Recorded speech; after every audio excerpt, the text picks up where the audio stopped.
Kroči notika beigas kreņķis, visas kameras ir puš, esmu 70 km no mājām. Bet interesants moments, kad skatās, kamera ir pilnīgi tukša.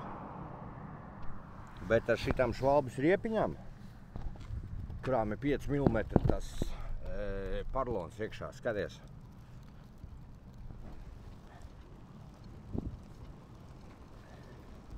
Lēnā garā, mierīgi sirdi, brauc uz priekšu. Afigeķi. Nu, redzēsim, kas notiksies ar riepu pēc tam. Davai, turās. Jā, interesanti. Galvenais, kad iet, uz priekšu, saka, man jānobrauc ir reāli šitādā lēnā tempā. Jau 13 km, pēc 13 km ir pilsēta. No turienes man iet vilciens. Ja es šitā te un es pa laikam apstājos, paskatījos uz riepu, kā nekas tur neēdās nost. Saka, ja akmeņiem nebrauc virsū, bet ja nav, ja ir vienmērīgs asfalts kaut cik, vairāk vai mazāk normāls. Skaties, iet uz priekšu un nekas.